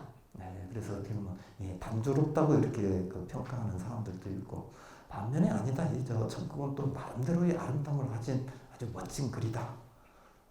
제가 공부했던 그 umberto eco 같은 할아버지도 또 이 천국편에 대해서 또 높게 평가하는 그 분들이 있는데 여기서는 그 특히 이제 가톨릭 교리하고 그다음에 신학적 관념들에 대한 여러 가지 성찰이나 논의들 이런 것들이 굉장히 많이 나옵니다. 이 보티첼리가 그리고 있는 그 단테하고 베아트리체의 모습을 보여주는 이 스케치 모습입니다. 엉뚱하게 되어 있나. 자, 그 천국은 바로 그 당시 우주관입니다. 우주관에서 바로 지구가 움직이지 않고 이제 하늘이 돌고 있다는 천동설의 그 원동력을 제공한 게 프톨레마이오스 우주관인데요. 이 관념에 의하면은 지구가 움직이지 않고 9개의 하늘이 서로 다른 속도로 이렇게 돌고 있는 것으로 봅니다. 그래서 이 9개의 하늘에 그건 이제 그 당시 관념으로 보았을 때는 행성들, 그러니까 그 금성이라든지 수성이라든지 달이라든지 태양이든 그때 당시에는 태양도 행성으로 왔습니다. 이런 것들이 서로 뜨고 지고 하는 속도들이 서로 다르기 때문에 아마 거기에 대한 그 해설을 위해서 이렇게 만들었을 것으로 봅니다. 이 9개의 하늘이 그 여러 가지 고유의 행성을 갖고 이제 서로 다른 속도로 돌고 있는 것으로 보았고 그 9개의 하늘 너머에 바로 이제 빛의 하늘이라고 얘기할 수 있는 그 엠피레오가 있습니다. 이 엠피레오가 있는 것이고 바로 이것이 엄밀한 의미에서 보면은 이제 천국으로 이렇게 얘기할 수 있는데요. 이 단테하고 베아트리체가 여기를 이제 그 가장 낮은 하늘부터 그러니까 달의 하늘부터 거쳐 올라갈 때 여기에 이제 어울리는 여러 이제 축복받은 영혼들이 나옵니다. 그렇지만 이 축복받은 영혼들은 원래 거기서 살고 있는 건 아니고 이 엠피레오에 이제 거기서 거주를 하고 있는데. 단테를 맞이하러 이제 와가지고 거기서 이제 단테를 맞이하는 겁니다. 사실 이 부분에서도 보면 아주 굉장히 놀랐습니다. 단테가 대단한 인물이었던 것 같습니다. 그래서 이 저승여행을 하는데 이게 이들이 와서 이제 뭐 여러 가지 맞이하고 또 뭐 보여주고 심지어는요 나중에는 예수 그리스도까지 이렇게 내려오는 모습을 단테는 때로는 그 자기 자신을 굉장히 높이 보이는 그런 부분들도 나옵니다. 지옥에서 이미 그런 거 보입니다. 그 지옥에서 림보에 있는 위대한 시인들, 이제 뭐 호메로스부터 해가지고 뭐 그 베르길리우스, 루카누스까지 해가지고 나오는데 그 시인들 사이에 자기도 은근슬쩍 집어넣으면서 자기가 거기에서 6번째가 됐다라고 이렇게 얘기합니다. 근데 실제로 보면은 지금은 뭐 루카누스보다는 또 높게 평가하는 건 사실인 것 같습니다. 어쨌든 그 단테를 맞이하러 여러 축복받은 영혼들이 이렇게 나오는데, 그래서 이들이 이제 단테에게 이렇게 나타나가지고 이제 단테를 맞이하는 장면으로 이렇게 나옵니다. 그래서 이 하늘을 이렇게 거슬러 올라가는 것은 그 단테는 이렇게 설명합니다. 이 9개의 하늘은 그 당시 이제 그 천사들의 풍계를 9풍계로 이렇게 분석한 게 뭐 아레오파고스 사람 디오니시우스가 썼다나 그래서 이렇게 나오는데 그걸 이제 받아들여 가지고 단테도 그렇게 설명합니다. 그래서 9개의 하늘을 각각 9풍계의 천사들이 관장을 하고 그래서 이제 그 하나님이 어떤 그 권능을 내리면 이 천사들을 거쳐서 거기에 전해지고 그 다음에 그 하늘들을 거쳐서 이 지상에 있는 모든 전체에게 전해진다라고 라고 이렇게 해석하는데, 이 천사들하고 여러 영혼들이 이렇게 있는 것으로 이렇게 설명을 하고 있습니다. 이 세부적인 것은 뭐 이렇게 얘기하려면 조금 어려울 것 같습니다. 근데 이게 가톨교에서는 이걸 뭐 무슨품 천사 하다 보니까 9개를 다 부르다 보니까 오히려 조금 헷갈리는 것 같습니다. 차라리 이건 번역하지 않고 라틴어들을 그대로 놔두는 게 좀 바람직하지 않을까라는 그런 생각도 듭니다. 뭐 아까 강사님이 저한테 그 번역에 대해서 이렇게 많이 높게 이렇게 보여주셨는데, 골치 아픈 용어들은 번역하지 않는 게 가장 좋은 번역입니다. 그렇지만 저는 개인적으로는 그래도 번역을 하는 게 좋습니다. 그게 그 개념에 조금 가까이 갈 수 있는 건데, 근데 어설프게 번역하는 것보다는 차라리 그대로 두는 게 낫다라고 저는 이렇게 생각합니다. 그래서 이제 그 아홉째 하늘까지 이렇게 나오는 거고, 그래서 저로서도 보면은 이걸 주로 보면 이제 뭐 목성의 하늘 이렇게 하지 않고 목성천 무슨 천 뭐 항성천 이렇게 하는데, 뭐 항성 행성하면은 좀 헷갈리죠. 그래서 이제 항성은 저로서도 좀 북박이별이라는 우리말이 있으니까 북박이별의 하늘 뭐 이렇게 하는 게 좋지 않을까라는 그런 생각도 듭니다. 그리고 이제 아홉째 하늘도 보면은 이 하늘들이 빙글빙글 지구를 중심으로 해서 돌 수 있도록 만들려면 누군가가 이걸 돌려줘야 되겠죠. 이걸 돌려주는 이제 하늘이 바로 아홉째 하늘로 이렇게 얘기하고, 그걸 라틴어로 이제 프리문 모빌레라고 하고, 주로 많이 번역할 때 이제 원동천이라고 번역합니다. 일종의 모타 역할을 하고 있는 그런 하늘을 보고 있는데, 그것도 뭐 최초의 이제 움직임을 부여하는 하늘이라 해서 그 직역을 해서 최초 움직임의 하늘로 번역하면 어떨까라는 그런 생각을 한번 해봤습니다. 그래서 우주 전체들을 이렇게 돌려주고, 그 너머에 이제 그야말로 엄밀한 의미에서 이 천국 엔피레오가 있는 곳으로 이렇게 묘사합니다. 근데 이 엔피레오는 움직이지 않습니다. 움직이지 않으면서 바로 이제 이 하늘들을 움직이고, 그 하늘의 움직임을 통해서 이 지상 만물이 그 번창하고 혹은 이제 태어나고 또 그 번창하도록 만들어주는 것으로 이렇게 얘기하는데요. 이 엔피레오를 단테는 이렇게 묘사합니다. 또 일부 비평가들은 이렇게 합니다. 단테가 그 지옥을 쓰면서 맨 마지막 부분에서 이제 직접 그 하느님을 이제 직접 그 눈으로 아련하는, 눈으로 이제 아련하는 부분이 나오는데, 그 하느님을 어떻게 묘사할까에 대해서 단테가 고민하지 않았을까라고 얘기합니다. 그러니까 미켈란젤로는 천지창조에서 보면 하느님을 인간의 형상으로 이렇게 그 묘사를 하고 있는데, 이 단테로서는 그 인간의 형상을 보고 아주 강렬한 빛으로 묘사합니다.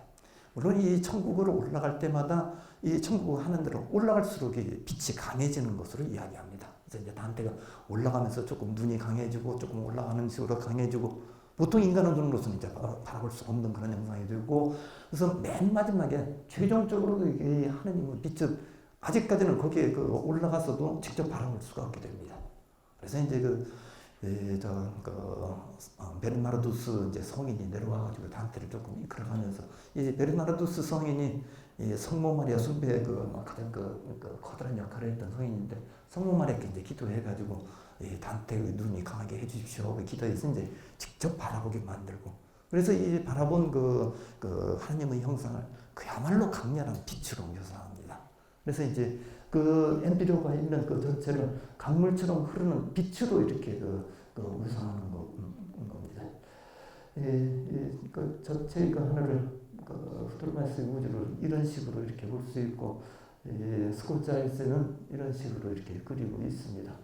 이건 제가 스캔을 뜰 때 페이지 벌어지지 않아가지고 이렇게 나왔으니까 참아해 주시기 바랍니다. 그래서 이 꼭대기에 올라가면은 여기서는 영어로 해가지고 스노우 화이트라고 얘기했는데, 이건 스노우 화이트라는 걸 단테는 이제 이태리 말로 깐디다 로사라고 얘기했습니다. 깐디다가 그야말로 순백의 새하얀 장미의 형상으로 이렇게 묘사합니다. 그래서 여기서 나오는 그 로즈 오브 패러다이스를 보고 있는 것은 이 엔피레오의 그 하느님을 중심으로 천사들하고 그다음에 구원받아서 올라간 축복받은 영혼들이 그 주위를 이렇게 에워싸고 있는 형상을 바로 새하얀 장미로 이렇게 묘사하고 있습니다. 그래서 이제 엔피레오의 그 하느님 주위에는 이 축복받은 영혼들이 이렇게 감자 로사 형태로 되어주고, 그래서 이제 결국은 마지막에 가서 하느님의 그 빛을 직접 눈으로 묘사하는 부분을 마지막에 이렇게 얘기합니다. 그 자체로서 진리인 고귀한 빛이면서 또 삼위일체의 신비로, 그래서 세 개의 빛이 서로 다르게 나오고 그러면서 세 개가 서로 구별되어 있으면서도 하나로 합쳐져요. 아주 세 개면서 동일하게 하나 되는 삼위일체의 신비를 보여주는 그런 모습으로 얘기하면서 마지막 끝행에서는 해와 별들을 움직이는 사랑이 바로 그 강렬한 빛이고 그 하느님 자체다라고 그 단테는 이야기를 합니다. 그리스도 도레가 그리고 있는 것은 이제 단테하고 베아트리체가 엠피레오를 이런 식으로 이렇게 바라보고 있는 것으로 보고 이 한 가운데가 바로 이제 그 새하얀 장미로 이렇게 묘사를 하고 있습니다. 스코치 아이즈는 이제 순백의 장미를 이렇게 묘사하고 있고요. 이건 얼마 전에 참 비극적인 상황이었던 노트르담 그 북쪽에 있는 그 장미창입니다. 이건 무사한지 어떤지는 모르겠습니다만 천국을 형상하고 있는 이 장미의 형상이 조금 무사했으면 하는 그 생각이 들고요. 혹시 무사하지 못하는 여러분들께서는 천국에 가서 직접 눈으로 보시면 좋으리라고 생각이 됩니다. 자, 이렇게 해서 단테는 이 새하얀 장미로 묘사되는 엠피레오의 장면을 끝으로 묘사를 하면서 기나긴 저승여행을 마무리를 했습니다. 저도 동시에 저승여행에 대한 이야기를 이것으로 마무리하겠습니다. 감사합니다. 박수 한번.